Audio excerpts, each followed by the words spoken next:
Seven, 6, 5, 4, 3, 2, 1. You'll never have the sacred stone. Oh, this you crazy. What's going on, guys? It's Aston Edmonds with Health and Wellness, and this is week number 2 of round number 2 of Johnny Candito's 6-week program. So normally I post these videos every Monday, and I did not post one last Monday. There's been a couple different things happening. The weather has been bad, so some of the training days have been pushed back.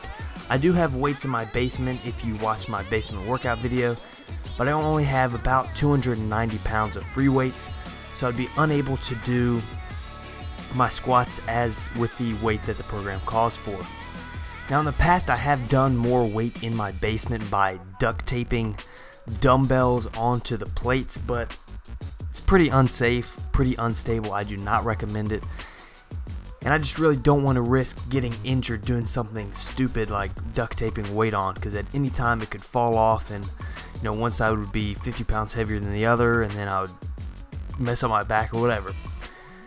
But the weather was a factor, so some of the workouts got pushed back. And then this past week I was at a personal training exercise science conference trying to learn some new information to hopefully improve my training, and then I'm going to hopefully be able to relay some information back to you guys. So the main squat work of the first workout was one set of as many reps as you can get with a maximum of 10 reps at 305. I ended up hitting all 10 reps, which means I do 5 sets of 3 with 310 with only 60 seconds rest in between. Now, this workout actually went very well. Everything felt pretty easy. It went a lot better than it did on the first round, and I'm using a lot heavier weight, so that's good news. That means I'm making progress. My form is feeling tighter than ever. Weights are going up smoothly. I'm blasting through my sticking points much better. And as you see, I looked over to the side because some guy just randomly shouted. I don't really know what that's about. I think he might have Tourette's, because I've heard him just randomly scream out like cuss words under his breath. But anyways, finishing up set number 5. As you can see, they are getting a little bit slower, but still going up very smoothly compared to how I'm used to squatting, where it feels almost like every rep is a grinder. But after the squats, I moved on to a new movement. So the program calls for a deadlift variation. I decided to choose paused deadlifts. My reasoning behind this is I really need to figure out, I need to find my groove with deadlifts. I need to find the right positioning for me. And pause deadlifts force you to find that positioning, because in order for you to hold the weight, for whatever amount of time, for me, I did a 3 count, not 3 seconds, but a 3 count, so just 1, 2, 3. And then continued. You really have to find the most stable and the most mechanically advantageous position for your body. And so my plan for these, I started out very light, 225 for sets of 8. My plan is to increase it 20 pounds every time I do them. I normally wouldn't increase weights this dramatically, but I did start extra light on purpose just so I could get used to the movement and also work on form. So I'll be trying to improve it 20 pounds each time I do this, which is not every week. It kind of alternates between paused and then regular deadlifts. That's the way the program works. So hopefully I can kind of perfect my form and just really get used to deadlifting. And if you notice, somehow I'm able to take off my pants and put them right back on in the middle of this deadlifting set. Now that is movie magic, my friends. So instead of putting pause deadlifts, maybe I should have specified pause deadlifts with taking my pants off and putting them back on, because I think that takes a lot more skill than just pause deadlifts on their own. So we finished up the set of 8. The weight was not heavy, it didn't feel heavy, but sets of 8 on deadlift is just cardio.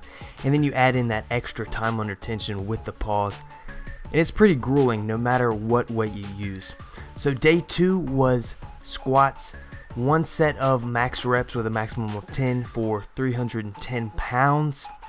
Spoiler alert, I did hit all 10 reps with this, which means I was lucky enough to get to do 10 sets of 3 with 300 pounds with 60 seconds break. So this is, depending on how many reps you get, determines how many additional sets you get to do. So the set of 10 went pretty well, except for randomly the 9th rep I stalled out big time on. Almost looked like I wasn't going to be able to get it up. But then I kind of reset my mind at the top, went in, hit the fast 10th one. Oh, I stuttered over my words there. But then you're going to notice there's the 9th one right there. But as you're going to notice, for my 10 sets of 3, I did switch squat racks. And the reason was I was lifting with my buddy Brent, who's spotting me, and we weren't going to be able to share a rack and me complete, the 10 sets of 3 while maintaining that 60 seconds rest. It just, the time it takes to change plates and for him to do a set would put me way over that 60 seconds break. So I ended up switching racks to finish out. And I pretty much told him, I hadn't seen him in a while, so I felt bad, but I kind of told him, for these next 10 sets, I'm really not going to be able to talk, because that 60 seconds is just enough time for me to take, my camera, move it to a different location, set it up for filming, and then I have to hit my next set. Plus, with 60 seconds rest, you need all the oxygen you can get. I mean, it's really working the respiratory system. I mean, I'm gasping for air the whole time, so talking in between sets just really wasn't an option. It was either talk to him or get all 10 sets of 3, but I wasn't going to be able to do both, so I kind of told him ahead of time and apologized. But I mean, it worked out. It was nice catching up with him. So then we moved on to pause deadlifts once again, raised it 20 pounds like I had mentioned before, and they all went up pretty smoothly. So watching this back, I'm actually very pleased with the way my form looks, which I haven't been able to say that in a long time. Everything is, structurally in the right place. I'm keeping my spine neutral, my head in a neutral position. My alignment as far as shoulders and bar and all that looks good to me. Which, finding the right positioning, as you guys know who've been watching these videos, is something that I've just struggled with for whatever reason on the conventional deadlift. I just can't seem to find the right groove, but it's definitely improving, and these pause deadlifts are definitely helping. So if anybody else is having trouble with their deadlift and it's based on form, try adding in these pause deadlifts, because it forces you to find the right form.